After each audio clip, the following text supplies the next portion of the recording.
What's up, guys? It's Split Decision Podcast here, and we are back live and ready to bring some more content to you guys. Mikey here, and with my guy EGF. How are we feeling today, EGF? Man, a lot of fun stuff today, man. I'm cool, man. I'm cool. I'm feeling kind of quacky. You know what Dog, man, I I'm don't know what you mean. How you? No, I'm feeling good, bro. I was upset, bro. I was hoping. I was real frustrated yesterday, man. We were supposed to get things going for you guys, but we couldn't. Some difficulties, always something in our way, man, with technicalities, but we worked through that. We here now, and that's all that matters, man. That's all that matters, man. I don't know, man. We got a loaded day today, man. I think we go straight into it, man.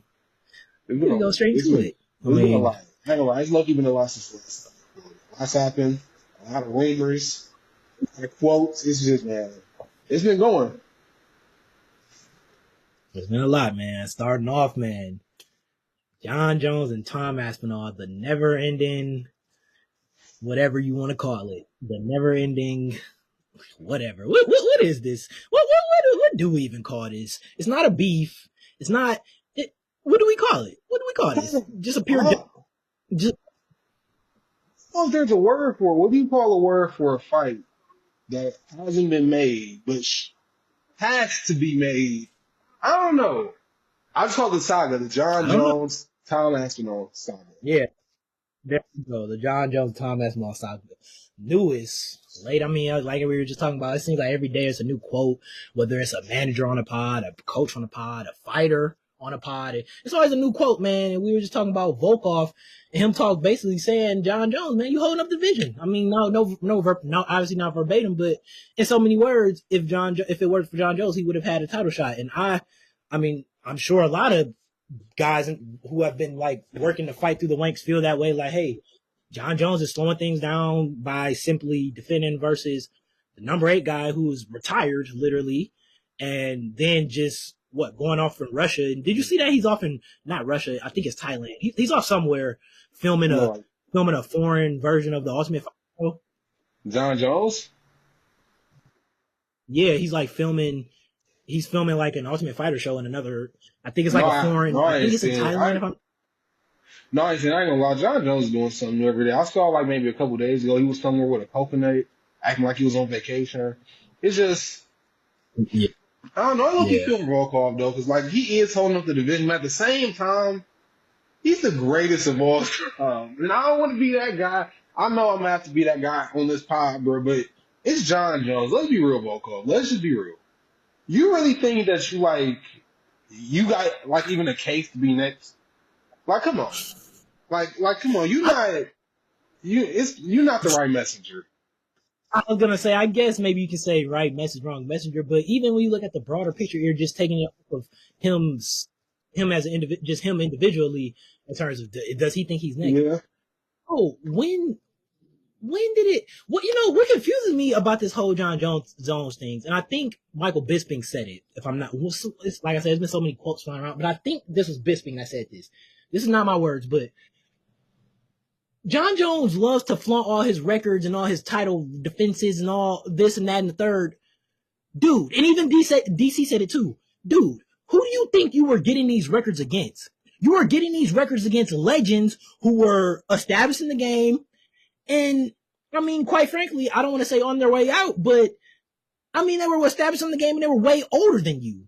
And I say that to say he keeps treating Tom as this huge risk that he's obviously really hesitant to take. It doesn't seem like he's willing to take. He treats Tom as this huge young risk. He talks about how young he is. He talks about how fast he is and how powerful and how if he fights Tom, it needs to be like we've seen him say. It better be crazy money. Like everything that points to the fact that either A, Tom's legacy isn't there, and B, it's too much of a risk for him to take. Which I understand. Like you said, he has built a legacy that none other can compete with. He is the greatest fighter of all time. But even you, Jon Jones, even you as the greatest fighter of all time, you are obligated to defend your belt. If you see, the thing is, if he was saying all this like, hey, I don't want to fight Tom and I kind of want to just do my own thing, and he simply vacated, Why don't you just vacate the belt? That's what I'm getting confused on, because he makes it seem as if like he doesn't care about getting stripped. He doesn't care about vacating and all that. Why don't you just do it? What do you get out of playing this whole, like you said, this long game cycle where you're basically just stalling out time and you're wasting fans' time and you're wasting Tom's time. It's really starting to feel like, and Dana White is just hanging on by a thread. I mean, all he can say is, guys, the fight is going to happen. I mean, Jesus Christ. To be honest, I mean, I don't think the fight is going to happen. I think it's a little fair. I don't know. I'm on both sides. I don't think John's ducking him. I think that he wants to end his career on his own terms. Like, I don't know. I don't know if it's just because of all the quotes that's come on the last couple of days. You don't think the fight's just going to happen in, like, November? Like, in the Garden? It's John's last fight. So, I don't know. It's his last fight ever. I think he's just trying to make sure everything is cool, everything right. Maybe I'm falling for the Jon Jones bait. But I don't know, bro. He's the greatest of all time. I think he deserves all this grace, bro. Heavyweight don't got nothing going on anyways. I think it's fair to Tom Aspinall for him to be upset. But it's not like it's any other who Curtis Blades. Do I really want to see Cyril Gane versus Tom Aspinall or Jon Jones? I don't know. No, bro. we want to see Jon Jones versus Tom, the rightful number contender. Yeah, that's fair. And I think it sucks how long it's taking for him to get everything straight. But I think Jon just wants to end his career on his own terms, in his own place, for however much money he wants. Man, DP is getting a fucking pay-per-view to itself with the BMF title being the main event of it. I think it's fair that we all wait for as long as Jon Jones wants us to wait for it to be wherever he wants for however much money, low-key, bro. No, I do understand that it's not fair. I understand it's not fair to the rest of the division, though. But I don't know, bro. It's rubbing me the wrong way because it's a lot more contenders in other weight classes that have a hell of a lot more of a reason to be upset than y'all. Because a lot of y'all aren't on win streaks. None of y'all really talk. None of y'all really have momentum or is really doing anything. Y'all all lose to each other. It's not like anybody dominant outside of Tom. So what are y'all even mad about? It isn't fair, though. I'm not trying to make it like as an excuse for what John's doing. I'm just trying to take the approach like, I don't know, trying to have grace. Maybe I'm really trying to hope and believe that the GOAT isn't really being a duck. Bro, if this nigga retires and we don't get this fight, bro, we gonna have an issue, bro. We are dead ass gonna have a serious issue. I think that's... Because he basically... I really think that's what's gonna happen. I know we're gonna use the word job related or whatever. And I think using the word bury goes along with it, even though I think that kind of has a better correlation with what I'm trying to say. But that's like literally burying heavyweight. You didn't just like basically make a belt irrelevant for years, but you shitted on everybody while you was here and while you had the belt. You basically said Tom isn't worth fighting, and he didn't even pay attention to anybody else. Yeah. So he would basically be putting a dead division literally to rest. He'd literally be killing it. A dead division that's already dead, he's gonna bury it underground. So I don't know. I'm trying to have some type of high hopes that like these rumors that he just wants to retire in the Garden, $40 million a year, and the UFC don't give it. So I'm hoping that the UFC does whatever it takes to give the greatest fighter of all time a fair send off, and I'm hoping that's all this is. I don't know, bro. And maybe it's also because I'm on the campus, because I don't know. I know we're going to get to it if it ever happens. I don't think Tom is just going to beat him. Yeah. No, listen, I'm trying to let it catch up a little. Am I good? Oh, yeah. Okay. I see. But, yeah, no, yeah, you know how I feel. I'm definitely... I think at this stage, Tom will beat him. I really do. I do. But I mean, that's neither here nor there. I don't think the fight's gonna happen, man. I really don't. It's just because I remember like a while ago. It's just what Willis. He's not even like in camp. Like he's not even gearing. It doesn't seem like anything. Nothing has moved. Everything that we're talking about now was the same thing we were talking about last year. At this point, think about that. Nothing has really changed. I mean, it just seems like Uncle Dana keeps telling us it's gonna happen. Uncle Dana keeps saying it's gonna happen. Yeah, Uncle Dana can be a liar. Dana's came through a lot, bro. You think he? Yeah, You think he he has, just? but he You also think has. he's just gonna? You think he's just gonna ride this lie as long as he can? Because John said he I told the think that's UFC his exactly, plans. and I don't understand. That's what it's just so much. Like if they told him, or if he told UFC management and all that, and Dana what his plans are, which I'm assuming is to retire. I don't see why Dana would just. I don't know. I'm assuming Dana thinks like he can squeeze one more fight out of him, one more big money. I don't know, but like I said, nothing has changed. He's talked about he needs 6 months to prepare for time. We all know what that's for. Jon Jones needs to have tape to fight on you, and it's not much tape on time. We know he needs to dissect as much. Yeah, we know what that's for. Yeah, trust me, we know he needs to The dissect these greatest little of all 1 minute fights time. as much as he can. He's the GOAT. And talking about he needs 6 months. We know, He is the like greatest of he's all not in a time. camp. Maybe he needs 6 months because he's He's fucking not prepared. 40. Maybe he needs 6 months because he's fucking 40, about to fight his last fight ever and don't want to lose. Why gotta be all that extra shit, bro? Why can't it just be the GOAT? Man. I ain't gonna lie. That's one thing about y'all UFC fans, bro. Not say like I'm not one, bro. But man, compared to all the other sports, how they treat their GOATs, y'all shit on him, bro. Y'all don't have no grace. And I know it's not a complete 1-to-1, but John Cena is holding the best title in the WWE right now, bro. And we're gonna see him 20 more times this year. 20 more times, and we love him for it and everything, bro.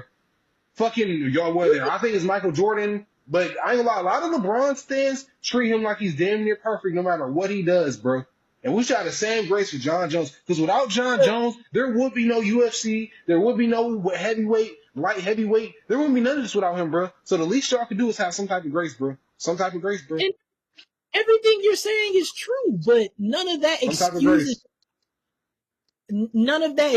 excuses your obligation as a champion. When you're holding a belt, you're expected to defend it against whoever it calls for. Right now, it calls for time, and he doesn't want to do that. And another thing that kind of upsets me about this, and things that kind of I heard you say, and a lot of people are saying, you're saying like, oh, what if he just wants to end on his terms? What if he wants to make things perfect? What if he wants to? That's This is the fair. goal. He deserves to send off.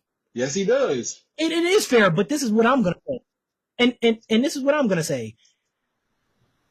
I'm trying to let it catch up. Did we not do that already? Because I remember a year ago, what happened? What happened a year ago, or it's about to be 2 years, I think now, or in November. Yeah, in November it'll be 2 years. What happened 2 years ago? What? Stipe was signed to fight Jon Jones. Jon Jones got injured. The two most dangerous guys in that division met. Sergey at the time was the most dangerous guy. He was looked at as the guy. And Tom beat him and became interim champ. When that happened, that's when this whole saga started. Because that's when Tom became the number one contender, when he won that belt November in 2023 in UFC 296, I think it was, in the Garden. Where you saying Jon Jones in the Garden.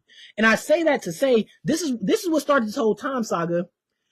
And you're saying, well, what if he deserves to have a perfect send-off? We did that for him already. Instead of making him fight the interim champion 2 years ago, we said, okay, John, you were signed to fight Stipe, you got injured, whatever. We're gonna let you fight we're gonna let you avoid. I'm not gonna say Doug, I'm gonna say avoid, because at that point, okay, whatever. He's not avoiding. I He mean, wants to fight the GOAT heavyweight.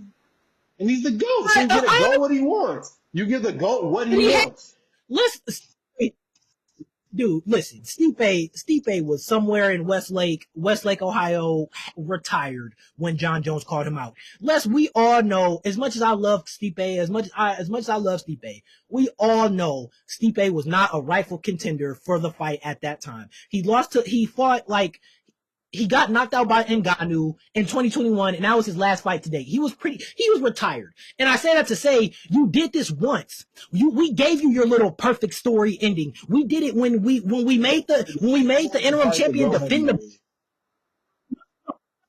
No, when we made the interim champion defend the belt, something that isn't done, when we let you call out a retired guy who was number 8 ranked in the division, and his last fight was 3 years ago, and he got knocked out. That we did that. We did that for you. That was your perfect send-off ending. He didn't say he wasn't now giving them you their were supposed to fight, though. retire. He's gonna fight Tom. He's gonna fight Tom, so he's giving them what they want, but he wants his own GOAT send-off, so he deserves his GOAT send-off. You want me to fight this young bum for no reason? He gonna fight him, and if he wants to be done in New York, what's wrong with that? My thing is, we did this whole give Jon Jones what he wants thing because he's Jon Jones. How many times are we going to keep doing it? Because we did it already. Because he should have been. Yeah, and that right there is the problem. One more time. One more time. He should have been fought Tom. He should have fought Tom right after Tom won the interim, but we made Tom defend it because we wanted to let him get this fake super fight with Stipe that should have happened a year. We all wanted it, bro. Nobody wanted to see we that. All wanted it, be so full. No, we wanted to see Tom versus. No, I want to see I want to see the solidified GOAT versus the solidified heavyweight GOAT, and that's what I got, bro. Listen, beating Stipe 3 years out of retirement. I mean, what was John? He only fought like 2 times in the last 3 years. What's the difference? One more fight? Beat a retired Stipe. Don't. Come on, man. We know that wasn't even supposed to happen. You're a champion. He had no business fighting him in the first place. Stipe was not a right contender, especially when you look at was Stipe a ranked contender? Was Stipe a ranked contender? He was. By God's grace, he was. Even though he didn't fight 3 years, he was pretty much retired. But yeah, he was a ranked contender. So hey, he wasn't retired. He was one of his ranked contenders, and he defended his belt against another ranked contender. That's what he did. Just like I beat Cyril Gane, man, I ain't gonna start, bro. I ain't gonna try and glaze Jon Jones. He has wrong in the situation. All I'm saying is that y'all need to have some grace. If he wants to end his career in November in Madison Square Garden, y'all don't got shit else going on anyways. And to be honest with you, I really feel like they put up with it because the UFC and everybody else really knows that once Jon is gone, you think Tom versus all these other randoms are selling pay-per-views? Outside of Tom versus Teixeira, I don't think any of these fights is doing numbers, bro. Not Derek Lewis, not Curtis Blades, not Cyril Gane, not Volkov, man, who's fighting Derek Lewis next? No, I just said Teixeira. Man, whoever. None of these, man, we don't got nothing to lose anyways. I'm actually happy they didn't do the little Cyril Gane versus Tom Aspinall thing at International Fight Week for the interim belt. Because we got to have some type of contender for Tom, whether he wins or loses to Jones. We have to have somebody. Listen, I get that heavyweight is kind of in a bad spot, but that doesn't give the champion, because he's the greatest of all time, that doesn't give him the right to just treat the title as if like, oh, I have it, I'm the GOAT, I'm going to do what I want with it. And you keep saying give him grace and let him have this retirement. We gave him that already with Stipe. Stipe was supposed to be his retirement fight. But now he wants to hold the belt and play this long game, have us thinking that he's going to fight Tom. When real is real, what he's going to do is he's waiting for the perfect time to just up and retire. That's what he's going to do.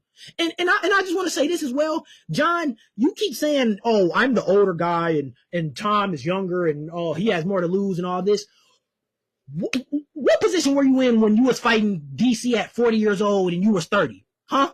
What about when you fought Mauricio Shogun Rua? No, it is the point. What about when you fought Mauricio Shogun Rua to win the belt in the first place and you were 23 and he gave your ass the opportunity to make a legacy for yourself by giving you that time. He could have said, oh, I want to fight Rampage or something, because he's bigger for my legacy at this point. I want to fight, I want to fight Chuck Liddell because he's been, no. How do you think you built a legacy for yourself? By fighting guys who were legends and who were established, but now you don't want to give that chance to the next generation, and now you just want to play Tom like he's just undeserving and hasn't done anything, which is just flat out isn't true. And it's just bullshit. John, I'm calling for your bullshit. Either vacate the belt or fight Tom. Like, you're a champion. Why do we have to explain this? And you talk about give grace. The UFC has been giving him grace since he's been here. I don't want to do this, but I'm not going to get into specifics, but let's just say he has made a great he has spent a great deal of his career wasting the time of UFC fans and the UFC as a whole with the things he's gotten in himself into. But what has UFC fans done? What has Dana White done? What have the higher ups of UFC done? They have stood by his side and let him continue to get more chances than just about anybody would get. And meanwhile, I got to hear EGF in my face talk about give him good grace. They've been fans, and I'm not saying this as myself because I respect Jon Jones what he's done, but I don't call myself a fan. Fans of Jon Jones have been giving him good grace. The UFC have.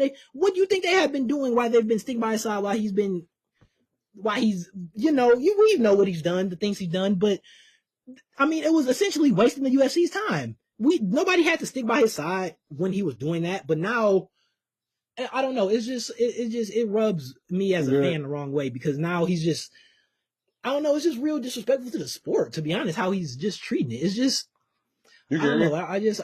Especially him. Like, you just expect more from him. Like, come on, you're a legend. Like, come on, act right. I mean, just act. Come on, do better. I mean, Tom is literally just simply saying, "Oh, I've been active for a year.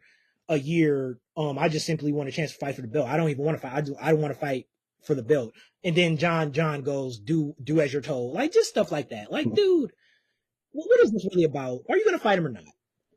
Yes, he is. He's building up the fight. That's what that is. He's building up the fight. I was saying was directed towards you. You need to hear this. You as a Jon Jones fan, because I'm not a fan. I just respect what he does and I respect his career. You should feel robbed because you're after. No, I'm not a fan of Jon Jones. I mean, like I said, I can acknowledge and respect what he's done, but I'm not a fan of Jon Jones. Man, fans of Jon Jones. Listen, you should feel robbed because I got to sit here and listen to you talk about how we should be in give him good grace and all that. You have been doing that. Jon Jones has made a good deal out of his career of wasting fans' time. I don't want to get into specifics what he's been doing, but you know what he's done yeah, I mean, hey, let's just call it what it is. I mean, he's gotten more chances than anybody would have gotten. And you're going to say he's the GOAT. He should. Well, fine. Okay. But it still doesn't change the fact that UFC fans, Dana White, all the higher ups have been standing by his side while he's been, let's just call it what it is, messing up. They could have been punished him harshly, way harshly than he deserved. But we've been fans like you, fans of the UFC like me, like I said, his employers have been putting up with his shit. And now he just wants to, and I got to hear people like you say, give him good grace when people have been doing that for his whole career. There were times when we were worrying if Jon Jones would even pan out to be the GOAT because he was off, I'm not going to get into specifics, but doing things, to say, because I don't want to drag his name like that, but I'm just saying for someone like you to say he deserves grace when we've been giving him that this whole time, why not just give us what I want? It's his last fight ever, bro. That's all I'm saying. If it's his last fight ever, it's the end of all of this. It's the end to all of the bullshit, to everything that's happened. It's his last fight. Just let's give him this beret. Let him go off, bro. That's all, bro. Stipe, how many times are we gonna? Man, no, that was for Stipe more than it was for Jon, bro. I guess, bro. That was for Stipe. It was for Stipe more than it was for Jon, bro. Stipe more than it was for Jon. Yet I didn't see one. Hey, somehow Anthony Smith can get a retirement. But a champion who defended his belt 3 times consecutively in the heavyweight division, something that has never been done, he can't get a tribute. But you're gonna tell me it was for Stipe? Get out of here! His tribute was fighting Jon Jones for a bunch of money. That's what that was. His tribute was fighting Jon Jones for money. Stipe out of retirement to give him a nice payday and give Jon Jones another win. That was not for Stipe. That they couldn't even give Stipe a real tribute. That is BS. And we already spent 23 minutes talking about this so-called GOAT. Man, if there's anything else you want to say, there is something I want to say. Either vacate the belt. That's simple. I'll say this: Tom has got more buzz now in the last 15 months than he will ever get after Jon Jones retires. So he needs to stop crying. He needs to stop crying and just absorb as much attention and money and followers and clout as he can. Because when he's knocking out Derek Lewis and Curtis Blades and Cyril Gane and Volkov and all these other contenders that no one really cares about, you're going to be wishing that Jon Jones was still here. Matter of fact, his best bet is probably losing to Jon Jones. Yeah, we'll see. That's what it is. Yeah, the guy that spent his career beating up on the older guys, or that's how he made it. I mean, you beat up on the old established guys, and then he has the nerve to talk at Tom and say your resume is nothing. Dude, you're the champion, and you won't let me fight you. And I like he is just so full of shit, and it just makes me upset. It really does. Like, dude, it's either just retire, well, because we all know what this is. He's only doing this to keep the spotlight on him. Let's just be real. We don't really, at this point in time in 2025, a Jon Jones fight. I mean, yeah, we're gonna watch it, but I mean, EGF, are we really sitting by our phones waiting for a Jon Jones fight? Are we really doing? We all waiting for that Tom versus John. We all Oh no, that, yeah. I didn't say Tom versus John. I didn't say Tom. I said we're waiting for it. No, there's a difference because we all want to see him fight Tom. I'm saying, are we all just sitting on our phones like we were in 2011 or 2014 or you can even say 2015-ish. Where are we sitting by our phones with, dang, I wonder what Jon Jones is going to do next? No, we just want to see him fight Tom. He knows that. He knows his only way to keep the center of attention is by doing these theatrics, and it's dumb and it's childish. No, he knows that. We're not sitting around. He's been dead against Jon Jones. This is a little personal. It is true, especially with the new stars that are coming up. He's just simply not. He's not the center of attention anymore unless he's running games around Tom. That's all he is. We know it's true. EGF, you were not excited for that Stipe fight. You weren't. I mean, you were excited. Just it's John. I mean, like I said, we're gonna watch it, but we're not sitting around anymore. We have just moved on. We're not sitting around. I don't think he wants to be the center of attention. I just think he wants to end his career on his terms, and we're just growing impatient. That's all it is. I'm going to give John the benefit of the doubt, like how we all need to, because he is out all of our greatest. He is all of our GOATs, no matter what crimes he's committed, no matter who he's hit, no matter how he's talking to people, no matter what he's consumed, he's the GOAT. We will never see him again. We will never get another one of them in. These new fighters, even if y'all see was beating up on old guys, these new fighters don't even want to fight old normal guys. They don't want to fight at all. They don't want to do nothing. So we all need to just appreciate the GOAT on his way out. Give him his flowers and his roses on his way out. Because when Jon is gone, he's gone. This is our last fight build up with Jon the Bones Jones. You will never get a fight build up with him again. Mike, your kids, they're gonna hear all these stories about the GOAT. This is the last time you're gonna see that GOAT. That's fine. And the only reason it's getting attention because people just want to see him fight Tom.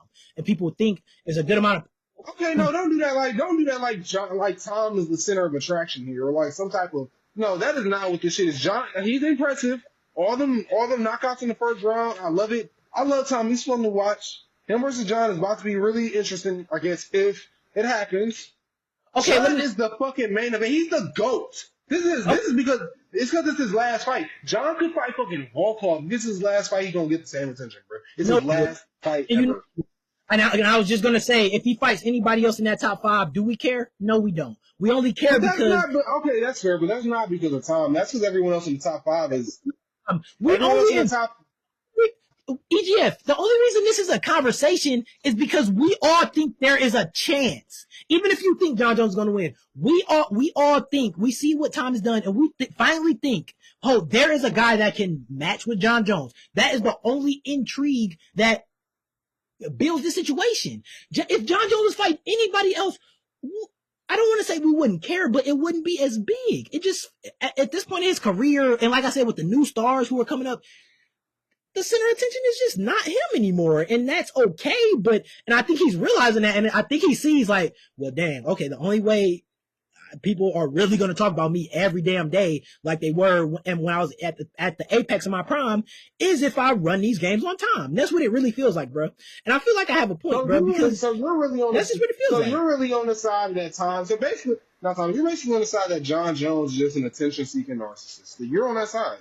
That's what you think. You think this is all just a game to him. He's going to retire, and before he retires, he's going to run all these theatrics and try and get as much money and fame and attention as he can before the time runs out. That's what you think this is. Yes.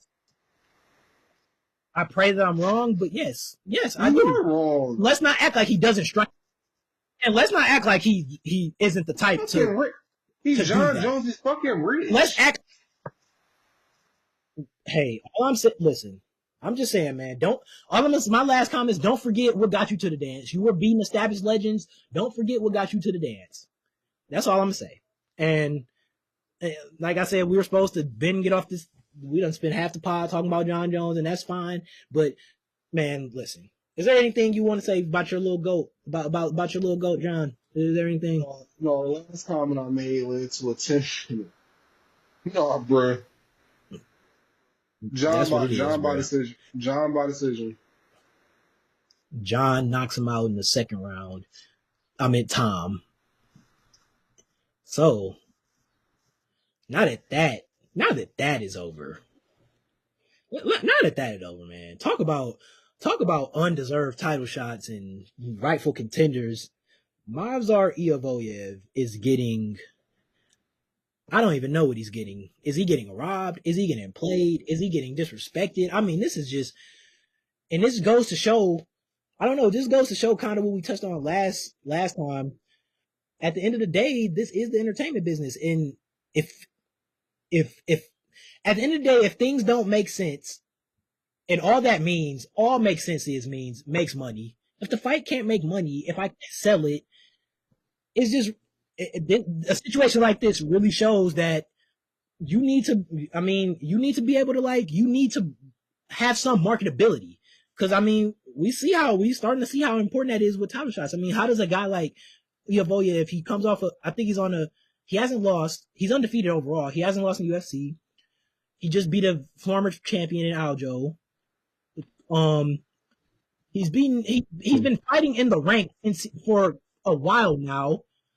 I think he's number 4. He's number 4. There's nobody else in who's a rightful contender. How? It's just what else do you point to besides the fact that he's not a star, besides the fact that people don't really know him, besides the fact that he doesn't have a finish. I think it's one of those things where I think sometimes in the UFC, you gotta. I think it's fair though, because even though he's undefeated, even though he hasn't lost in the UFC, man, listen, especially with somebody with Volk. I know we just did this whole thing with Jon Jones. Man, do we really want to waste one of Volk's last fights on somebody that's just gonna try and take him to the ground and hold him? And to an extent, I think in some divisions that's fair. And in some divisions, it's not. And I think in this division, there's no really other way to say it. You didn't deserve that shit, bro. If there was somebody else in this division that was undefeated or had some type of steam and momentum in which it was Diego and he just lost, Movsar is that person. There's nobody else here that's screaming number 1 contender no matter what. And Yair just got his first win in how many years, 2? And it was against somebody that was unranked. Yeah. I don't know. Yeah. And then I don't know. I guess I don't know. I noticed something you said. Like you said, do we really want to waste? I mean, as we know, Volk is in his last stages. We want to make his last appearances special. But I mean, who in the division? I mean, outside of maybe if Jean Silva can get a big win, but outside of that. And even Jean Silva, who in the division? There's nobody. Yeah. Who in the division? Yeah. I'm on the UFC rankings page right now, and this is probably another conversation that we can make as a whole topic about things that the UFC is overall needs to improve on as a whole. But I'm looking at the featherweight rankings right now, and this is the official UFC site. If we do it, I might edit this and put it on the page. This is their rankings, okay? Number 1, Max Holloway. Number 2, Diego Lopez. Number 3, Ilia Topuria. I don't know. So your top 3, they're not even in the ballpark. 2 of them isn't even in the division no more, and 1 of them just lost. It says number 4. We have 2 number 4s. They really did this shit to make sure we get the title shot. Number 4, Yair. Number 4, Movsar. And as much as I love that. Not to cut you off, but let's scratch that. Let's keep going. Because we're talking about this whole division. Who else could possibly deserve a shot outside of Movsar? Number 6, Arnold Allen. Number 7, Brian Ortega. He's a lightweight now, I think. Number 8, Lerone Murphy. I guess you could make an argument for him, but if the conversation is about fun fighters, I'm sorry to break it to you, Lerone is not bringing that. Aljamain Sterling. Josh Emmett. And then we're at number 11, Jean Silva. Yeah. I don't know. It's just who else? You literally It's not one of the divisions where it's like there was a conversation with Umar, maybe Sean. I don't even think that was a real conversation, but it's something, a debate. Something could be said on both sides. There's nothing to say about Yair getting this over him. There's nothing to say about, I can't make a case for Ortega, Arnold Allen, Sterling. I can't make a case for anybody. We're throwing Jean Silva into the conversation. This division is so dry at this point, on top of the fact that Ilya buried it, but, I got to get my Ilya Glaze in here somewhere. Outside of that, we're so desperate in this division that we're saying the true number 2 person that should get the title shot next is the 11th rank. That's how dry this division is, and I don't know. I don't even know if my mobs are. I would have accepted that fight, but at the same time, if I see what they just did to Shav, I'm not even gonna risk it. I'm gonna just do it. Yeah, I mean, at the end of the day, if you are the best, you should have no problem beating whoever they throw in front of you. But at the end of the day, at the same time, it comes to a point where it's like, well, damn, it's like, bro, I'm 18-0. I'm fighting in the ranks. I have a win over Diego, which we don't talk about it, but that fight we watched a month ago now, the Diego and Volk, that should have been Mavzar and Volk, but we don't talk about it. Yeah. But whatever. We already skipped Mavzar. Somehow Diego got an opportunity to fight number 3 Ortega when Mavzar beat him already. I love Diego. Who did Diego? Diego's last fight wasn't the Ige fight on short notice, was it? Was that the last fight before the title before Volk? Wait, no. He fought Ige because he was supposed to fight Brian. Remember, he pulled out the same day, and then he fought Brian, and then fought Volk. Oh, he did fight Brian Ortega. You're right. But I'm saying, like, he got a chance to fight a number 3 rank before Mavzar when he lost to Mavzar. It's just, and like you said, we're at the point where, like, I'm literally seeing conversations about Jean Silva. Like, it's insane. And like you said, if they're going the route of fun fight, there's no really fun fight to make. Yeah, we can. Yair just won a fight, so yeah, we can do that again. But for one, we've seen that already. We saw how that goes already. And 2, like you said, Yair is just flat out not deserving. At some point, you just have to take. You have to take the other stuff out of it, the entertainment, you have to, and just. I think there's a common denominator between this and the John segment we had, and I just keep highlighting it. For the ones that stuck through it all the way here, I think the final line is that the UFC has a real matchmaking problem, and not just that, a huge discipline matchmaking problem, because there is no fine line of who's next. There's nothing to tell you if you're truly the number 1 contender or not. We've seen number 1 contenders not get title shots for a while. We've seen people that's been undefeated. No, shit. You saw how many impressive wins Bilal has a get before he even got his shot. But there's no versus Ilya, who just knocked out Josh Emmett, got a title fight, defended his title once, and now he got a double champ fight. And we don't know what. There's no common denominator that makes me know that I'm next or I'm truly above somebody outside of how much people know my name and everyone talks about me, and if my last fight ended in a KO, a submission, or blood. That's really what it comes to. And I don't know. I think when that is like your grading scale or system of who's next, I really feel like you're really discrediting some methods of fighting. Like inherently, you're basically saying that if you are a wrestler of any sort or you practice Muay Thai, not Muay Thai, but Jiu-Jitsu.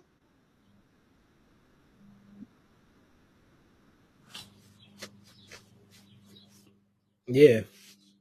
No, yeah. Like you said, that's basically what you're perpetuating. Like you said, if to guys who are grappling heavy specifically, basically if you're not just getting quick finishes or like you said, we're seeing blood, or you just literally or you got a big following, making a name for yourself, it puts you. Look at a guy like Merab. EJF cut out. Look at how long it took a grappling heavy guy like Merab to get a title shot. He should have been got a title shot. I remember they booked Cheeto instead of Merab. I remember that kind of threw me off. Or look at how undeserving ass Colby Covington constantly gets gets opportunities after opportunity after opportunity because he knows how to talk shit and he knows how to draw numbers with crazy controversial statements. Or look at, I don't know, you could just go down the list. Like you said, Bilal, look at him. Look how long it took him for him to get his shot outside. You can even do Khabib. If no, we don't talk about it, but Khabib, man, Khabib had to people were ducking and diving. Khabib had to, he got his title shot fairly late. He could have been defending his belt. Like, I don't know. It's just when it comes to these guys, these grapple heavy guys, like you said, and Khabib, and he was smashing people, and he still couldn't get a belt. But that following, not having an actual brand, that marketability, and I'm sure, like you said, we'll touch on this soon, but they have a problem with like building certain guys up, and it needs to be fixed. I mean, because at the end of the day, it shouldn't be on the fighter. I mean, yeah, the fighter should simply want to build their own brand and, just for themselves and have a nice following because it's nice to have and it brings benefits like money, different opportunities. It brings benefits. That speaks for itself. But at the end of the day, you're a promoter. It's the promoter. I was basically just carrying off what you were just saying. Basically, I was just talking about, like, when you look at these grapple heavy guys, we don't talk about it, but Khabib was ducked and dodged, and it took him forever to get his title shot. You look at Marab, like you said, Bilal. I was just saying that. And another thing I was getting ready to say, you got me? Are you here? I can hear you, but I can't see you. Okay, we gonna see. There, I see. There we go. Another thing I was getting ready to say, what was I getting? Oh, at the end of the day, like I was saying, fighters should want that marketability and should want to build a brand and speak for themselves and things like that because it brings more money, it brings more opportunities. It's just a good thing. But at the end of the day, if you have because we saw the same problem and we see the same problem with a guy like Shavkat, if you have guys who are undefeated and they're winning fights, dude, you are a promoter. Like, at the end of the day, that is your job to build them up and make sure people know who this guy is. Like, cause I couldn't, when I think of a guy like Shavkat, I couldn't stand the fact that he wasn't known. How don't you promote that? How don't you sell that? A guy who was 19-0 with 18 finishes, he was 18-0 at the time, 18 finishes. How isn't that marketable? Part of me feels like, and I don't want to overstep, but part of me feels like it's just but part of me feels like some of it is just being lazy from these promoters. And Dana White, I'm calling you. You step your game up. You have guys who are undefeated in these regions who I understand it could be harder, like you said, with the language barriers and things like that. But for me, it is no excuse why people don't know who Shavkat Rakhmonov is. As a 19-0 guy with 18 finishes, he fights fun. He's exciting. Do you feel like finishes guys. Do you feel like it's the fighter's responsibility too? I do. But at the end of the day, they're fighters. They're getting paid to fight and win fights. And if I'm doing that, I feel like some marketability should be able to come. Especially if I'm doing it at a rate where I'm 18-0, it comes to a point where it's like, well, damn, why? It's like you say this guy's marketable. You say nobody knows this guy, but damn, why don't we know this guy? Promoter Dana White, you should be working a little bit harder instead of feeding into these cash cows, these Sean O'Malley's, these appeasing the Ilya, appeasing all these cash cows. Why don't you balance it out? And I'm calling on Dana White and, like I said, the higher ups to put more effort into selling these guys. Because, like I said, there's no way a guy shouldn't even know who Mazart is. He's a good fighter. He's talented. He doesn't get decisions, but he fights really well. He's 18-0. Why don't you say these guys? He didn't say that, but obviously we're assuming this. Yeah. I mean, that would be the only reason he's not marketable yet. Why isn't he? A lot of that should be on them or on him as a promoter. And I don't think it's crazy to say that. I don't know. It's just. But do you think it's easier to market somebody that actually gets finishes versus somebody that, like Mavzar, doesn't? It definitely is. But at the same time, like I said, and I feel like I'm kind of. You think it just gets to a point where something has to outweigh just money and marketability? Yeah, that, and it gets to a point where, I understand it's harder with language barriers. I understand it's harder if a guy has a bit more of a born style. But again, you are a promoter. your job is to promote. I'm supposed to somehow. I mean, I understand it could be barriers, but I mean, I'm calling on Dana White to, I mean, put a little bit more effort in selling these guys and building these guys instead of just holding them, instead of just playing the long game with them and just waiting to see when they lose. Because that's really what it is. They play the long game. I'm not gonna say hope they lose, but it seems like they play the long game and just see if they lose instead of, so they could be like, okay, well, now I don't have to build him up. Well, now he's not gonna be fighting for a title. Now I don't have to do that. Instead of just playing the long game. So you think they're just trying to wait it out until they can job out Mavzar? I don't want to say that exactly, but that sometimes that's how it feels. Because what else? It's like so they're trying to. Well, we did say that when we first saw it the first time. It was announced before Mavzar rejected it. They trying to job out Mavzar for Pika. You never know, bro. All I'm saying is, I just think there should be more fallback. There should be more criticism.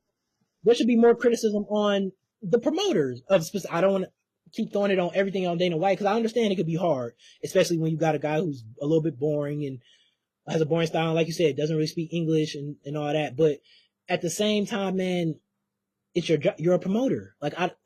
This is your job to build up fighters. This is your job to make fighters marketable. This is your job to make events marketable. It's your job. So like I said, I want to call on Dana White to put more effort into these guys. That's fair. I think the promoters do they take a good deal of it. I just think that, I don't know. I think it's messed up in this situation with Mavzar because they literally just gave it to anybody. Because there's nobody to give it to but him. Yeah. Nobody. Real is real. This should be Mavzar division. Him and Diego Lopez and Jean Silva. They should all be fighting for that future of the division spot. And they just said, forget that. Let's just run a year back. I mean, I guess, bro. Maybe they give Jean Aljamain Sterling or something. That could be a decent, or maybe Diego. Everybody saying I see the rumors of Diego. That'd be amazing. That'd be a fun fight. Diego versus who? Jean? Jean. I think it's a lot of things you could do with Jean. You could give him, I mean, just for the fact that he's 11, there's so many guys above him. I mean, you give him Arnold Allen. I'll say it might be time to give him Josh Emmett, bro.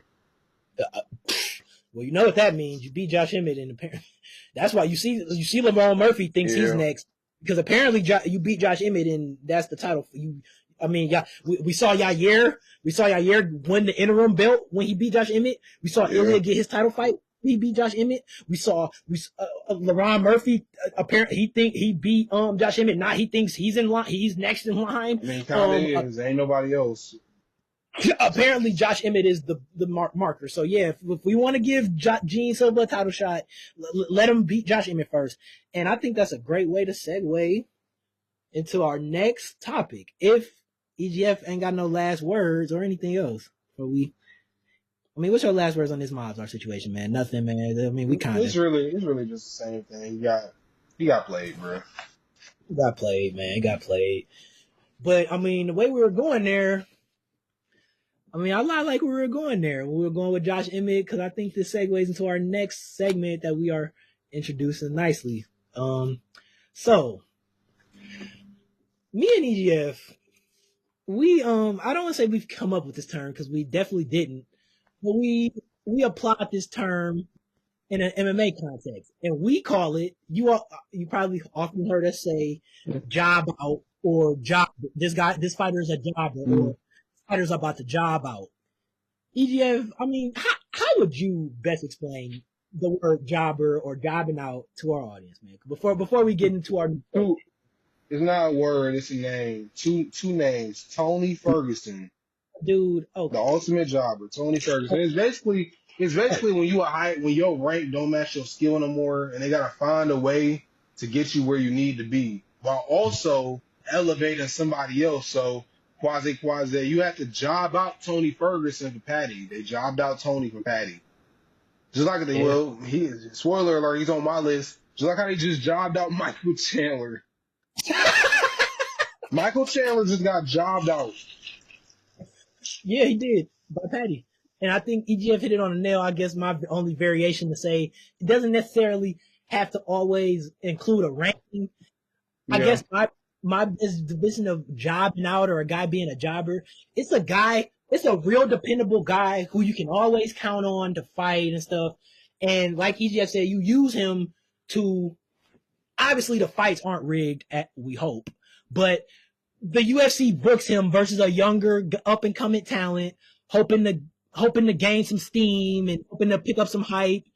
And they use this quote unquote jobber to, continue to build up that guy and build up his hype and fight and, establish him and get him to the places we need to be. And we all, because I feel like all MMA fans, we know what's going on. We just never had a word to put on it. And that's why me and EGF are here. We're presenting you with the jobber word. I mean, because we see it all the time, like EGF said, or it can involve rankings. A guy's top 5, but he's a little older now, so it doesn't match that skill. How do we get this guy lower in the rankings where he belongs or out of the rankings? Well, we find some young and up and coming guys who are really good, and they need some steam. They need some nice names on their resume. They need some formidable names.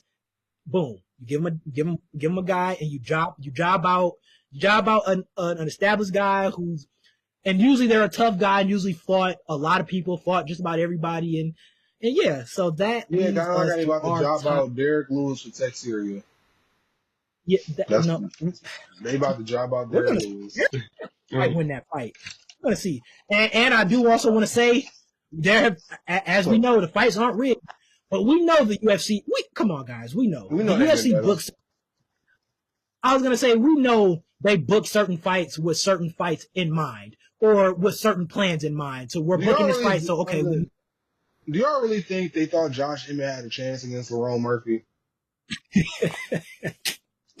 Like, come on now. Do you really think when they offered Brian Ortega Diego Lopez, do you think they gave it to him like, oh, if you beat this young, did you really think that he was gonna be the young up and comer and somehow get a title fight or gain anything out of that? They did, and EGS point is they do those type of fights with plans. Oh, we're gonna give him Brian Ortega. He's gonna beat Brian Ortega. Then we can give him a title shot. Oh, we're gonna give him Josh Emmett. Then he's gonna be one more step closer to a title shot. Obviously, job outs don't always go to plan because the fights aren't rigged. Sometimes, hey, me and EGF, we've seen some jobbers. Call off Jim Miller. Stop. When some of these people are supposed to lose, like when you know somebody's a jobber, example, the Payton Talbot fight, in which I ain't even gonna get into that, but when you look at the odds of some of these fights and somebody is a minus 1,500, and these fights are not, well, I don't want to just put in that context, because you get job, like the Michael Chandler Patty thing was close, but we all knew what they were trying to do there. But a lot of these times, it's obvious when someone's going to get job. When there's a huge age discrepancy and the older person is in the top 5 or 6 and the younger person isn't even like 2 or 3 ranks near them, they're trying to job them out. Yeah. It's like you don't want these old guys to retire the 3, 4, or 5 rank, do you? You got to do something to keep it going.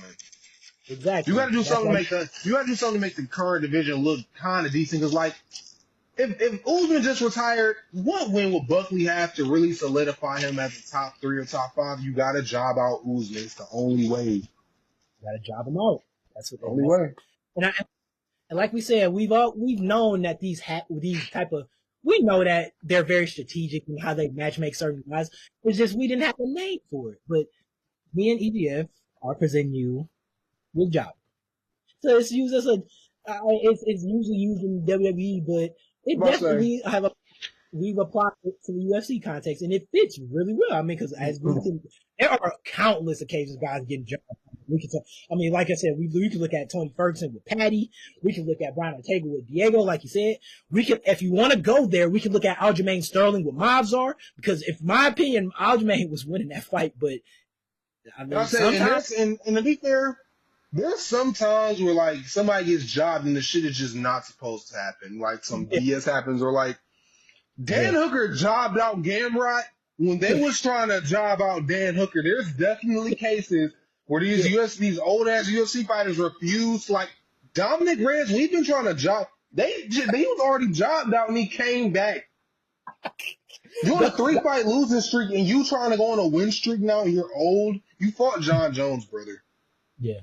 Why? What are we doing?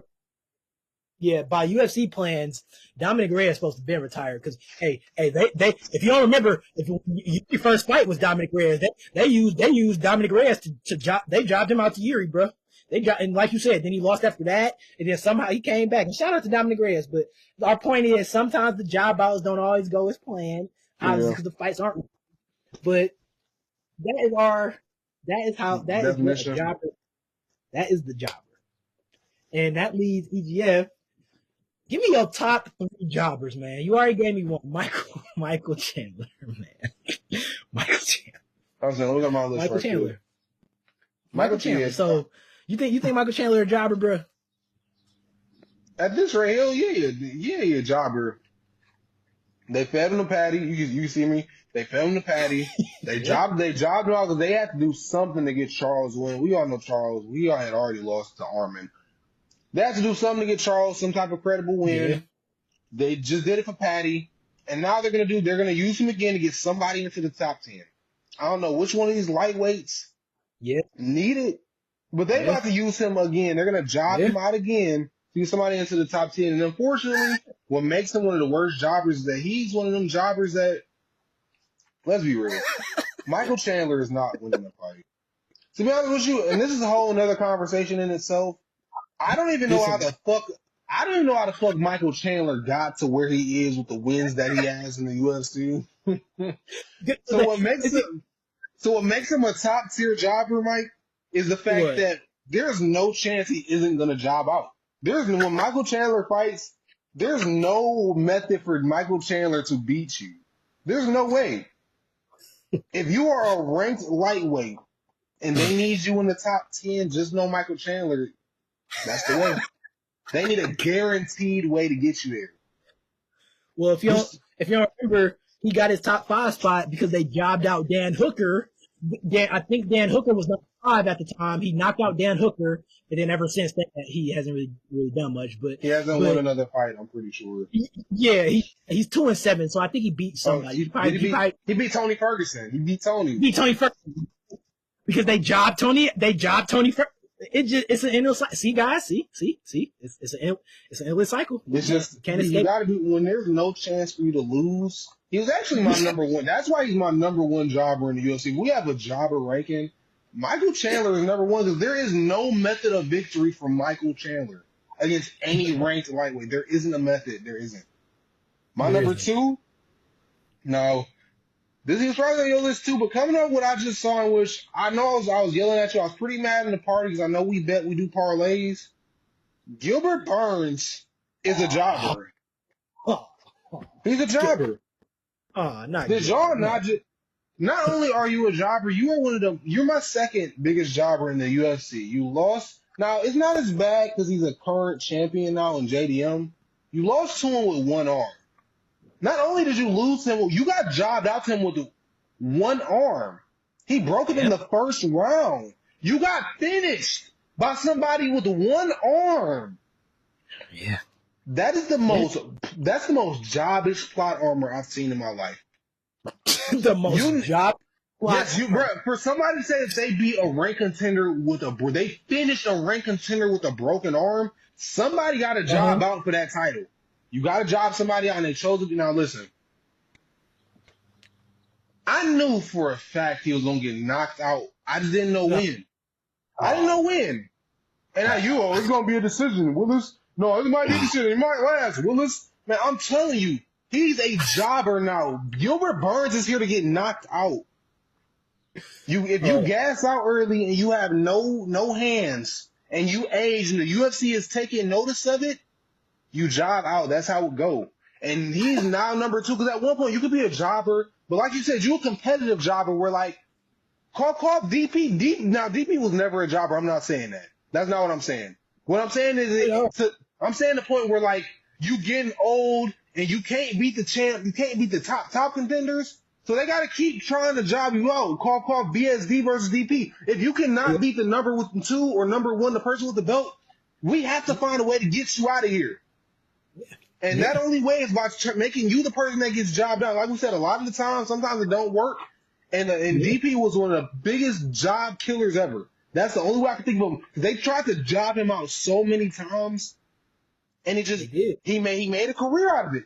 He somehow made a career out of escaping the job. And Gilbert Burns did the same thing. Every credible champion up to this point has a credible win over Gilbert Burns, but that we've met its end.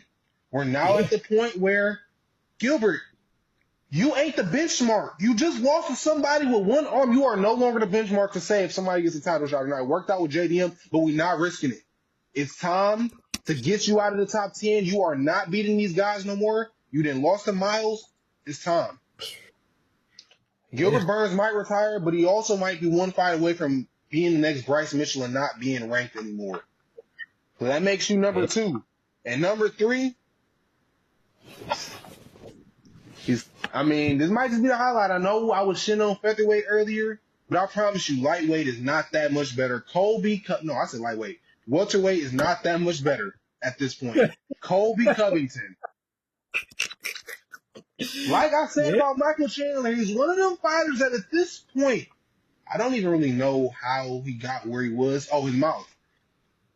His mouth took him from being stuck in that top 10 to 15 boring wrestler to being top 5 and getting title fights.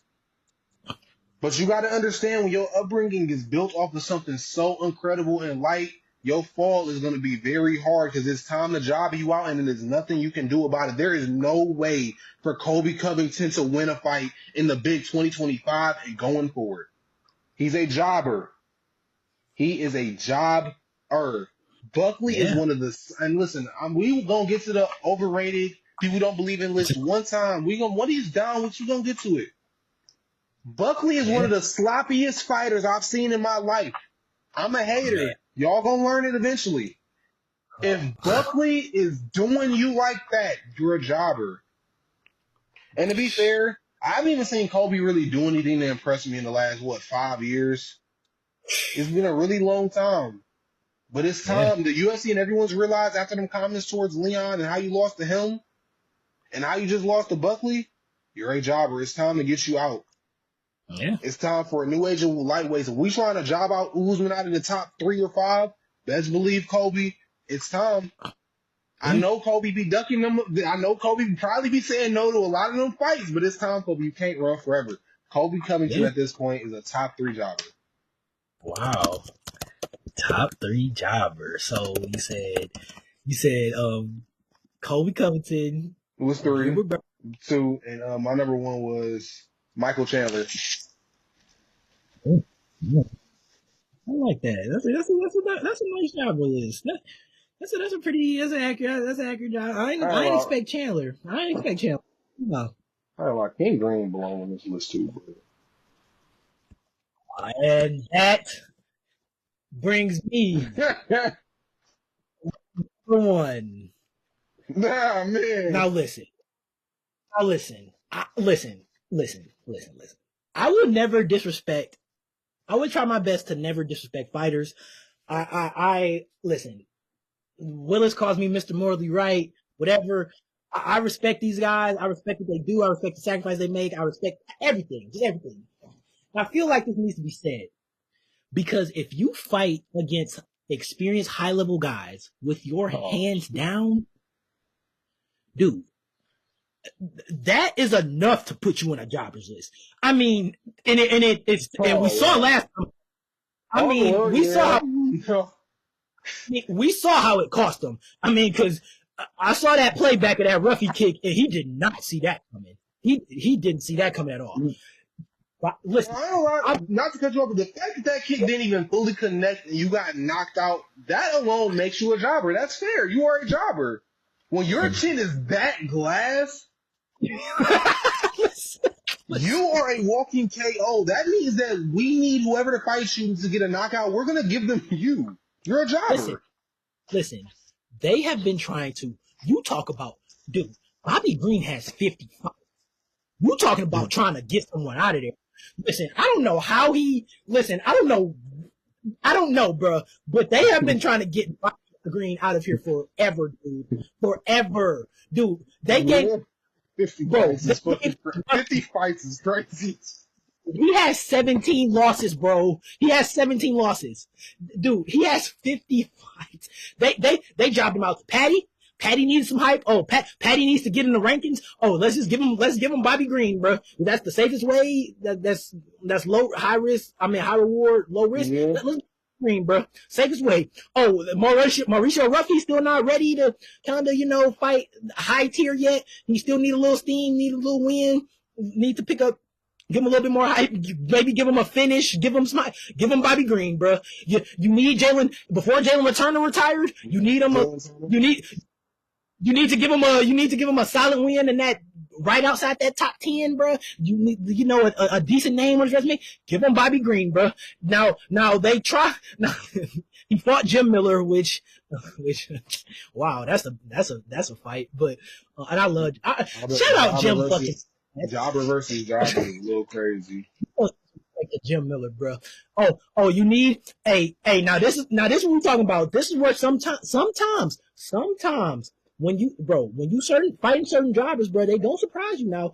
But they gave him Grant Dawson, and I think Grant Dawson was like 10-1 or like 10-0 at that time, and Bobby Green knocked him out. And I think at that point he was like number 10. But I mean, you know what happened after that.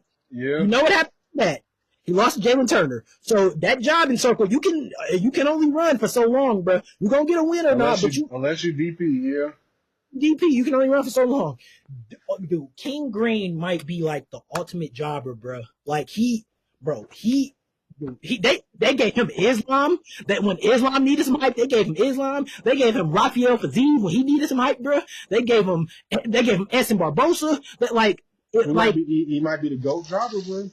Green is the ultimate jobber, bro. Like he's the ultimate jobber. He's the ultimate jobber, bro.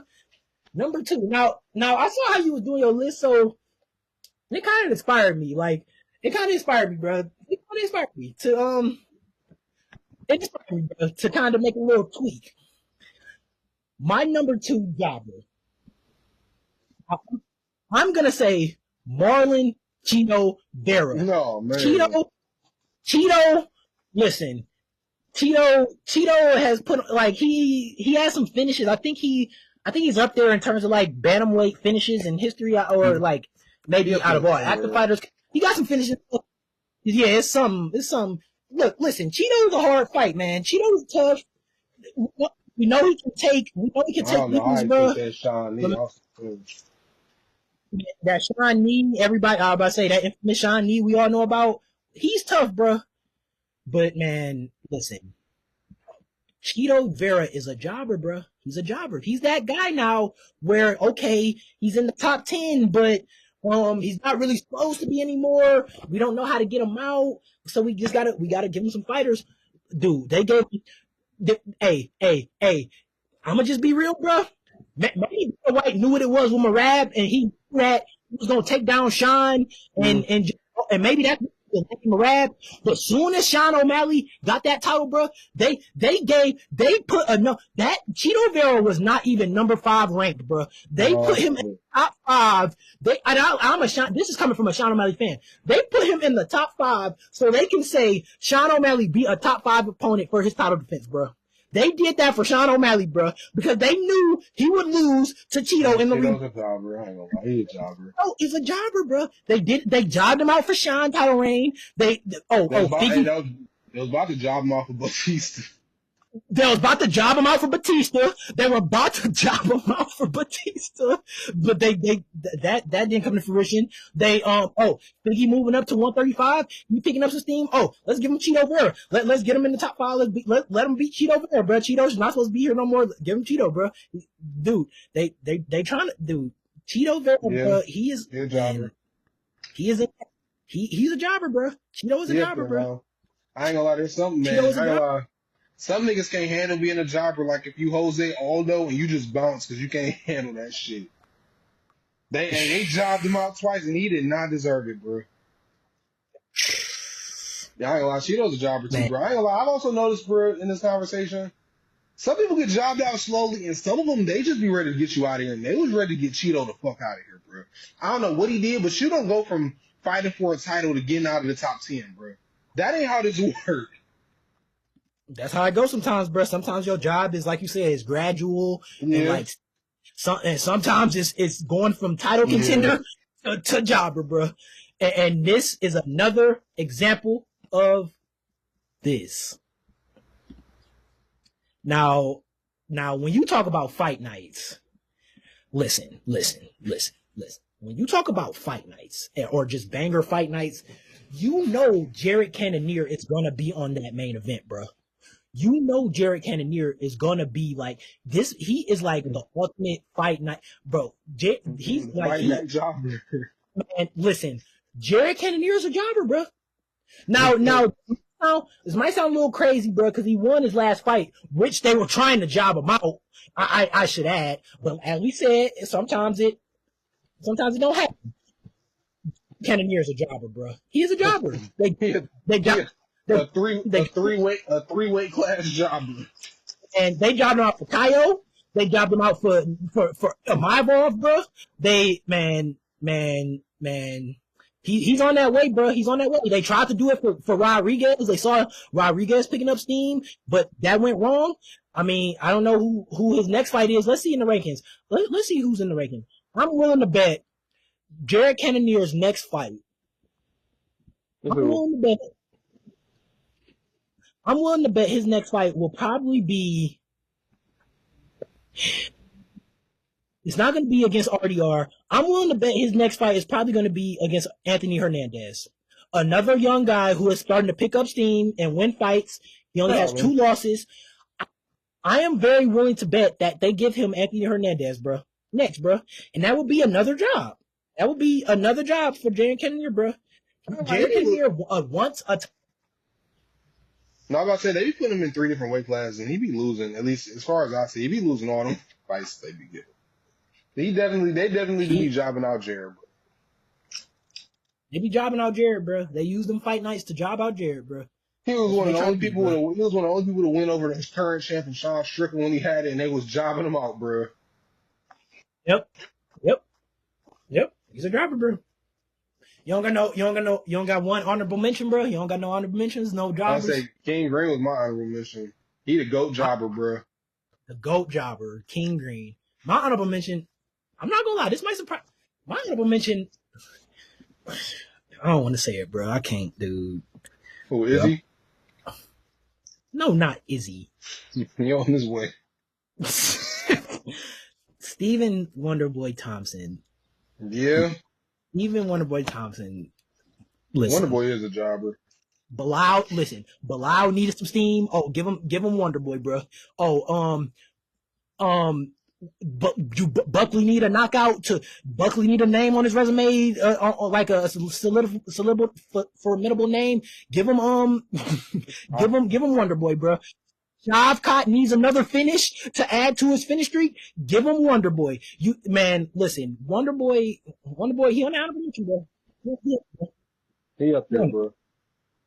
He on it, bro. It's cool though, cause he old. From not being a jobber isn't always a horrible thing. We old. All old fighters gotta go at some point. But then I ain't gonna lie, my honorable mention will probably be Costa, bro. Paula Costa, bro. He's a jobber, bro. He's a jobber now, bro. It's so sad that that some people become jobbers and like it's not supposed to happen. It's just they keep on losing to the people that they're supposed to be jobbing out, and these are very unfortunate cases, and that is just Costa, bro. He has somehow jobbed his way out of the top 15. How the fuck is Costa number 13 fighting the 15th rank when 3 years ago I was being told he's the future of this division? And now he's getting jobbed. Now we're jobbing out a young star? Yeah. Like, if King Green's resume wasn't so big, Costa would be the GOAT jobber, bro. He'd be up there. King Green has just made a resume that can't be touched. Because he's like, if you want to knock somebody out or finish them in a spectacular way, give him King Green. You had Patty knock somebody out and break their fucking arm. I guess so, bro. Give him King Green, bro. Yeah, you might be right, bro. King Green might be like the legit GOAT. He might have a GOAT jobber. We gotta do that. Dude. Hey, we gotta do that. We gotta do that. A GOAT. Greatest jobbers of all time. Got a jobbers Mount Rushmore, bro. We have to do that, bro. Dude, we have. Hey. King Green. Host. There's a lot of them, bro. Man, if I'm being honest, the only one that I kept on my list, I literally was altering it while you was doing it. The only one I kept on the list was King Green. Like you said, it just seems like he got He got something that just can't be like, Yeah. can't be touched. But man, GM3 definitely up there, bro. Man, he got the most middleweight finishes, bro. But they definitely jobbed him out to Hop. They jobbed him out to RDR. Yeah. Out to, man, GM3 is definitely up there, bro. Man, it's a lot of it's a lot. They try. Hey, talk about jobs. Let's talk about how they tried to job out. That was a weird job out though, Right. Who? because even everybody knew that RDR had like a really good fucking chance to beat Bo Nickel. I don't understand what they were doing with that. Oh, like no. I feel like they were trying to job out RDR for Bo Nickel, in which I thought. You think so? Yeah, but I thought it was so stupid. Maybe it's because I'm a fan of like RDR. I never like the odds will say he was like a plus 300 and Bo Nickel was like a minus 500. Like anybody, I feel like it's one of the things where if anybody that actually pays, then maybe these matchmakers really do just care about money. Anybody that knows both of these fighters knew that wasn't like, that ain't no job out. That's like a competitive ass fight you save for like when they're both ranked. Yeah. And we were like saying that like, damn, okay, they Bo Nickel him. Okay, but they kind of still easing him. Like, damn, they really think he about to just be RDR? Like, now they trying to job out Bobby Knuckles. Yeah, they are. Yeah. And we want to be clear. Even champions can be job too. I'm not gonna lie. Man, they about to job out Pena for Kayla Harrison, bro. No, they think they about to job out Pena. They think they about to job her out. Yeah, that's actually gonna be a tough fight, and I'm sure we're gonna talk about that a lot next week. But yeah, damn, that's like that is a part of the Madley card. Yep. Kayla Harrison's gonna become a terrible. Oh, damn. If Pena win, bro, it's gonna be some shit going on, bro. Because man, no, man, we're gonna say, bro, because Kayla Harrison could definitely lose that fight, though. She can. She definitely can. She definitely can. No, Marab ain't about to get jobbed out. You can't job out Marab. Oh yeah, I'm about to say Marab. I don't know if Marab gonna job out, bro. I think they done tried already a couple times and realized that ain't how this shit work. They tried to job that nigga out for Umar. I ain't gonna act like that ain't happened. Yeah. The way they presented it to us, like how they was talking about Umar and all the Dagestanians never lost and Khabib and Islam the same night. You didn't match him up on the same night with Islam by accident, bro, with Khabib in the building, bro. You tried to job out Marab. Yeah. And Marab wasn't going for that shit. The same shit you tried. You made Marab wait till he was in his fucking middle 30s to get a title fight with Sugar, because you even picked Cheeto over Marab. You tried to make Marab wait as long as possible and job him out to Sean, and he wasn't going for that shit either, bro. Yeah. Now y'all trying to job out Marab again. Marab ain't going nowhere, bro. Yeah. We gonna see, man. You gonna switch over to Fight and Flight? What you think? What you think? You want to do it real quick? We definitely can. So, me and EGF, we got a quick segment that we are introducing to y'all. It's called Fight or. So as of now, could change, but as of now, we're doing 3 fighters, y'all. Okay, so I'm gonna name 3 fighters. EGF names 3 fighters, and you can only run flight from 3 of these fighters. The situation is these fighters are trying to fight you. What you gonna do? You fight or flight. And the point is, that's the point of the game. It makes it tough. The point is, you want to fight the least dangerous guys you can, but you only get one time to run. But you don't know who you're fighting. So that's the whole thing, man. That's the spiel of that, man. EGF, man, who you got for me? Who do you got for me? That's what I want to know. Who you got for me? I'll take it light. Dan Ige. That was my number 1. Dan Ige is tough, but he's small. Yeah, featherweight. Huge. So he is a featherweight. I'm gonna fight Dan Ige. And as much as I'm gonna fight 50K. What you think your chance against Dan Ige is? Dan Ige, see, I don't know, bro. Dan Ige, bro. I don't know, bro. Dan, he's tough, bro. You can't like, Man, Dan, Danny gave man, he to be, 145 pounds, 135, 145 man, pounds. bro. You saw they just tried to job out Dan Ige, bro. And you saw what he did, bro. You saw what he did. Man, You saw what he did, bro. Charles Woodson is such a fucking idiot. That's a conversation. He's such a fucking idiot, bro. And then sometimes we're like, they're trying to job somebody out for you, and it's your job not to fuck it up. And Charles Woodson fucked it up, bro. How the fuck do you get knocked out by Dan Ige? I was gonna say, I don't know, Dan. He got some hard hands, bro. His boxing good. He's small, Yeah, but man. I was saying they gave him man. He long and tall, and you let somebody. Yeah, man. I'm gonna fight Ige, bro. I think I got like a 30% chance because if it goes to the ground, he's good on the ground too. So, and he's real tough, man. So I got. No, it's like a little blurry. Okay, wait a second. Hear you. But yeah, he gave me Dan Ige, man. He knows how much I love 50K, man. He did that on purpose. Dan Ige, shout out 50K, man. I love 50K. Always a good fight when he's in octagon, but I'm gonna have to fight you, man. I have to fight you, man. You big. I'm bigger than you, man. Hopefully, maybe I can grab your arm and figure out how to lay on you somehow. Maybe.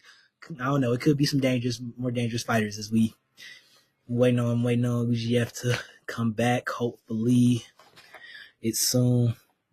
I'm gonna keep it secret. I'm gonna keep it secret for y'all. I'm gonna give y'all my fight list for EJ. Now look.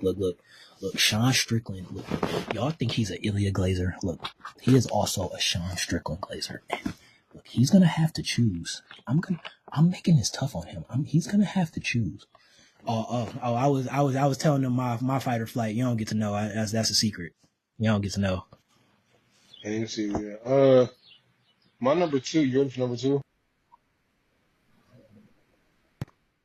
Yeah, can you see? Yeah. No, my screen I can't. Can you see me? Yeah, I'm good. Yeah. Oh well, my number 2 was Mario Batista. Mario Batista. I'm gonna fight Batista. You know, man. Hey, that's why I like this, bro. And what you think your chance is against him? What's the odds? What's the percentage chance that you beat Mario? See, I don't know because when I watch Batista, he's one of those fighters who just win, but like I can't pinpoint what he's like good. Like I don't know, he just does nothing. Like what can you point? Like, is it his striking? Does he wrestle really good?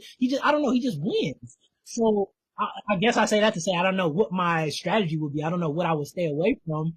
But I don't know. He's one of those smaller guys. I mean, like I tell in the chat, hopefully, I don't know. He's going to have to close the distance. So maybe once he gets on me, I can figure out a way to grab him and maybe lay in prayer or something. So I'm also, his hands are left. I don't know. He's a little bit less tough than Dan Ige in my opinion. So I'm going to give myself, instead of a whooping 20, I gave myself 25 versus Ige. I'm going to give myself 30 versus Batista because he has shown that he can hold you against the cage and I don't know how to grapple. So if he pushes me against the cage, maybe he would dominate me in every aspect, but I would give myself a 30% chance against Batista. All right. It looks like. I was saying my last one, you got fight or flight, is Josh Emmett. Oh. And it looks like I saved it for the right one because I am not. Now listen, might not be the most technical. You got it, too. I'm not fighting that. Man, if he lands, do you understand? Man, do you understand the power in his Willis? We saw him. I saw what happened to Bryce Mitchell. I saw. Yeah, we saw him literally almost in someone. Yeah, when they were trying to job out Josh Emmett, you saw what he did. Yeah, exactly. So I say that to say I want to be some of that. I don't know about that one. You got a chance, bro. I got a chance? You could just take him down, bro. No, I can't just take him down. He can wrestle too, though. You know how much weight you got on him, bro, and height? Do you know how much power he has on me? Nigga, do you know how much power you got? I don't don't know I have. I haven't punched anyone in the face. I know what he has. I've seen him lay dudes out. Man, you're not losing to a 40-year-old, bro. I hope not. I hope not. All right, let me hear my victims, bro. I'm glad I saved my flight. Your victims. I'm gonna start. Yeah, I went a little heavier. I'm gonna start Mauricio Ruffy. You fighting or flighting? I'll fight him. I know, obviously, he on the bigger side or the longer side, so it's not like it's like some type of like definite, but it's 50-50, bro. It's 50-50? Yeah, bro. It's 50-50, bro. And why do you suppose that? Because I know you're going to say I sound delusional, bro, but if I grab him and I take his back, it's over. Oh. It's over, bro. You don't know how to take his back. You don't know how to take his back. I'm not King Green, bro. I'm not King Green, bro. As good as his striking is, you don't think he will manage the distance on you with his kicks and all that fast twitchy shit he's doing and all that? What is he like? He lightweight. Lightweight was at 140, 155, bro. Listen, I might have to eat one, bro. Lightweight. I might have to eat one, bro. But I got a good 70 on him, bro. I have a good 70. Got a good 70. Yes, that means if I grab him, it's over. I'm not no normal 6'2", bro. I'm not gonna, man. I haven't did this on the pod yet, bro. I work out, bro. I run, bro. If I grab him and take him down, it's over, bro. You understand that? It is over. Okay, so I'm gonna move on to someone you can't just grab and take down. And if you do take him down, it won't be over. Alexandre Pantoja. I'm killing it. Okay, killing ain't the word. I'm fighting him too. I ain't gonna lie. There's not a single person that weighs 125 pounds that I am worried about. Oh my god. Now he's supposed to be the greatest or best 125er on the planet right now, and that's fair. And that's why I'm not gonna say I'm just gonna wipe the floor with him. But man, I ain't gonna lie, bro. This might be just straight delusion. I give myself 70% chance to handle Pantoja, bro. So you would be the favorite? Yes. Against Pantoja? How?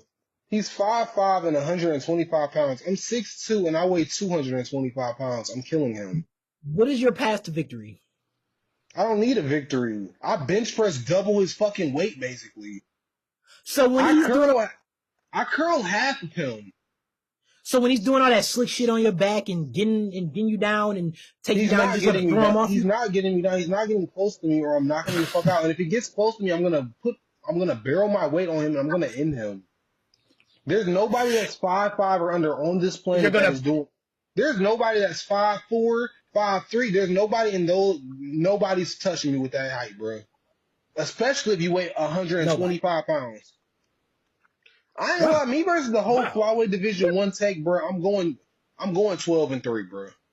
I'll give them 3 wins. 3 ranked flyweights could probably beat me in one take if I ranked all 15 of them. I give 3 of them a win, bro. You going 3? Yeah, and that's just because I'm gassed. 3. That's because I'm gassed, bro. They're 125 and that's because you're pounds. gassed, not. Man, I've been wrestling my baby mama, and she's been over 125 pounds since we was in the 8th grade, bro. She been that weight or around that weight. So you think because you? So we bring in Alex into this because we bring in Alex. Alex is in a trained grappler. She's not a UFC champ. I get it. But if I'm throwing that weight around and she's 130, 140, somewhere around there, if I've been throwing that weight around easy since I was 12, man, I done got stronger. I done continue to grow. If I fight somebody that is 125 pounds and they're up there basically at my torso, you don't have a chance. If I get on top of you, it's over. Who's going to stop me from getting the RDR off of him?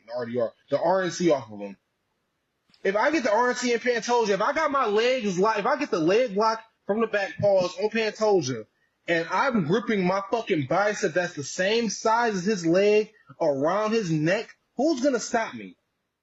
But you're saying, do you think Pantoja can eat a punch to the jaw from somebody that curls half of his body weight? You're explaining how you would do things that you don't even know how to do. You don't know how to lock your damn RNC. You don't know how to get on somebody's back and lock and get a body triangle I do. I could definitely. Hey, I ain't gonna lie. Hey, it does not take much training to get a leg lock or a body lock in, bro. It does not take that much training. It's wrapping your legs around somebody and wrapping your dominant leg around your passive leg. It's really that simple across somebody's torso, bro. And if you're fucking 5'2" and 125 pounds, man, I can't say it on the pod without saying in a party, bro. But I'll say it like this: I could toss the saddle with somebody that's that size, and nobody could stop me, bro.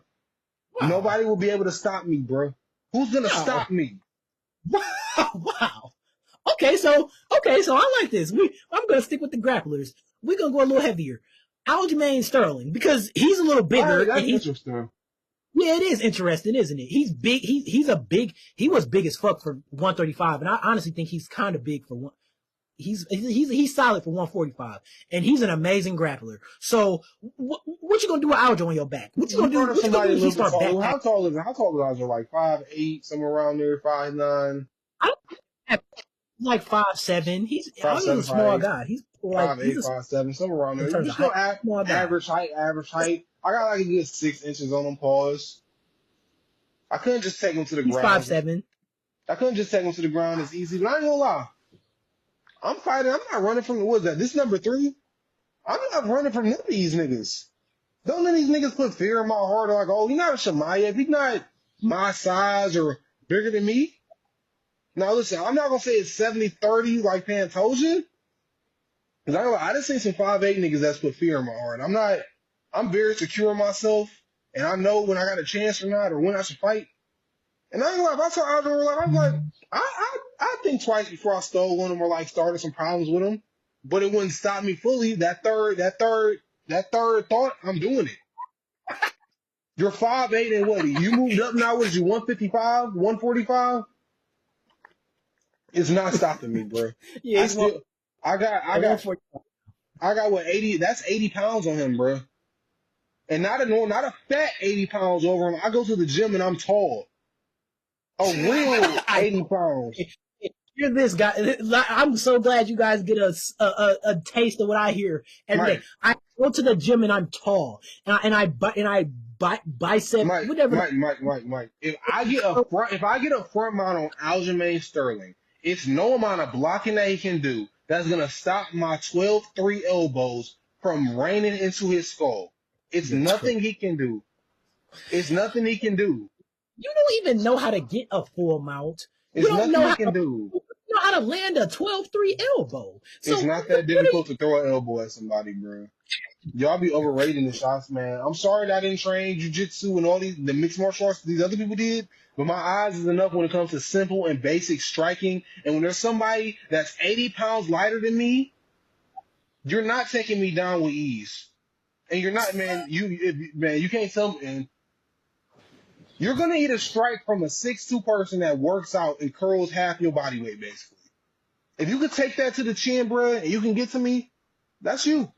But you're gonna have to eat it, bro, and hope that I don't land on top of you. And if I get the full mount, it's over, bro. Against any of these people that's 145 or under, it's over, bro. Okay, so just for curiosity, Sean O'Malley had a clear shot at his chin, which connected very flush, and it didn't put him out for good. He was still like scrambling and like he should have been stopped in my opinion, but he wasn't out is my point.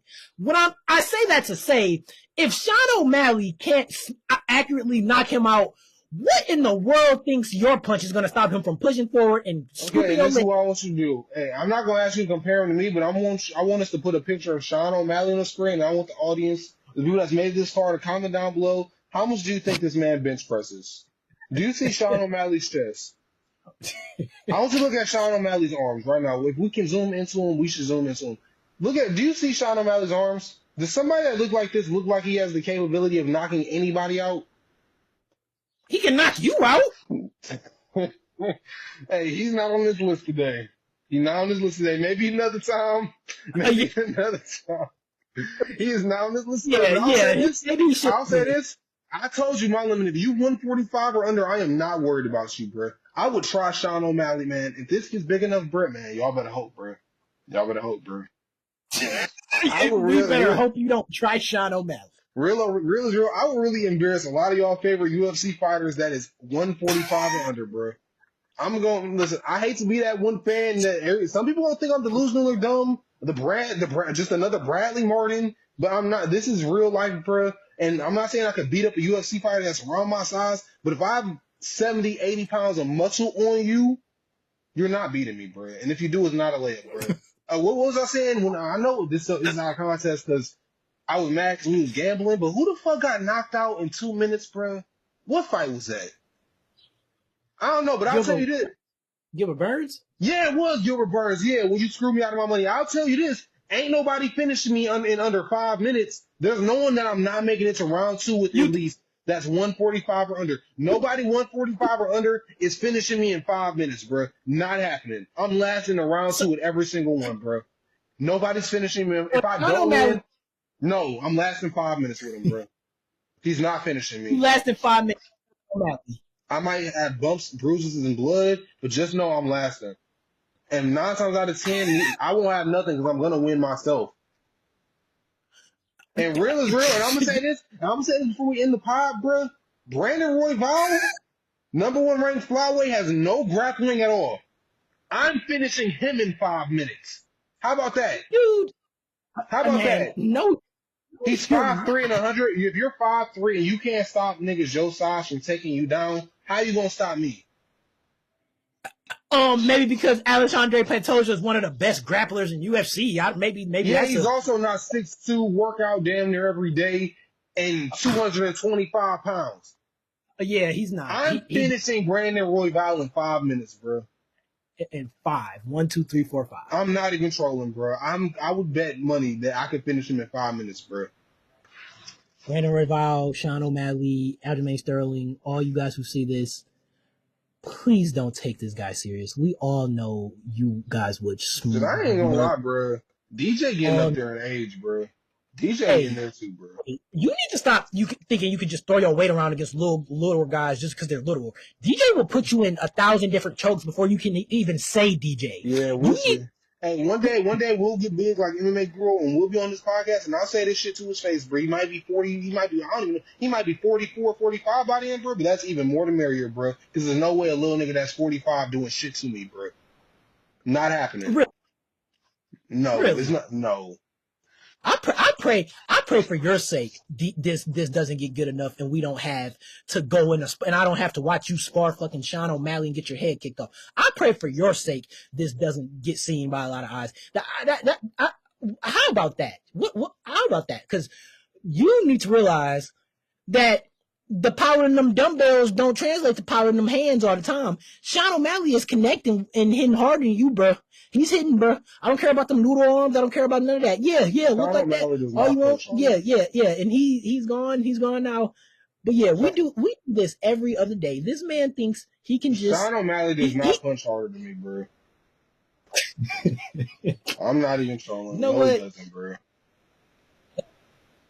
A 6 I guess foot that man is that a nice way to end the podcast. Yeah, I ain't going. A 6 man that drains himself to 135 fucking pounds hits harder than me.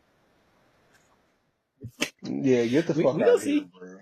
A malnourished ass. Yeah. I'm gonna have all the Sean talk in a minute, bro. The Murad fight coming up, bro. Yeah, you will. This was an amazing pod. It was always fun working alongside my guy GF.